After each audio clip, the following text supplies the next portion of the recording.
Hello বন্ধুরা, কেমন আছেন? আশা করি সবাই ভালো আছেন। বন্ধুরা, রাজভবনে 144 ধারা ভেঙে যারা ধর্নায় বসেছিলেন তাদের বিরুদ্ধে কী ব্যবস্থা নেওয়া হয়েছে?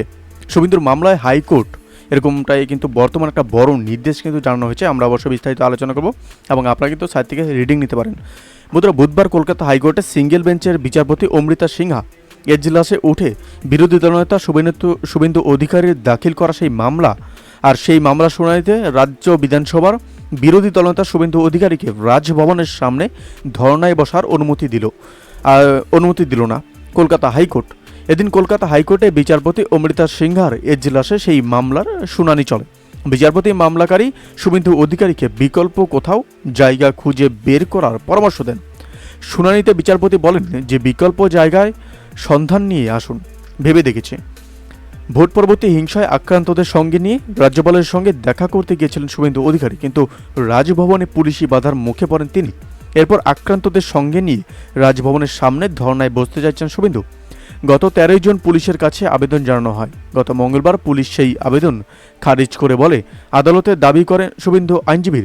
এক্ষেত্রে পুলিশের বিরুদ্ধে পক্ষপাতিত্বের অভিযোগ তুলেছে শুভেন্দু অধিকারী, কারণ এর আগে তৃণমূল কংগ্রেসের সাধারণ সম্পাদক ও সাধারণ অভিষেক বন্দ্যোপাধ্যায় রাজভবনের বাইরে ধর্নায় বসেছিলেন 100 দিনে কাজের টাকা আদায় সহ কেন্দ্রীয় বঞ্চনা প্রতিবাদে।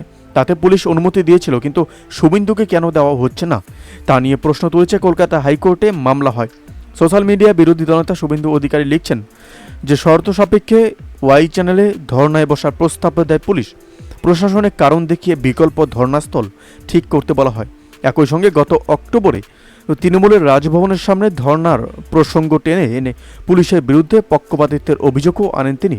লোকসভা ভোট মিটতেই জেলায় জেলায় ভোট পরবর্তী সন্ত্রাস মাথা চারা দিয়ে উঠেছে। ঘর ছাড়া বহু বিজেপি কর্মী, পাশাপাশি তৃণমূলের বিরুদ্ধে বহু বিজেপি কর্মীর বিরুদ্ধে মিথ্যা মামলায় ফাঁসানোর অভিযোগ সামনে এসেছে। আর এই ভোট পরবর্তী হিংসাকে কেন্দ্র করে সরব হয়েছেন বিরোধী দলনেতা শুভেন্দু অধিকারী। তৃণমূলের বিরুদ্ধে অভিযোগ তুলে শুভেন্দু বলেছেন যে মধ্যযুগীয় বর্বরতা চলছে, জলের লাইন কেটে দেওয়া হয়েছে, বিজেপি সমর্থক হকারদের তুলে দেওয়া হয়েছে, বিজেপি কর্মীদের দোকানে তালা লাগিয়ে দেওয়া হচ্ছে।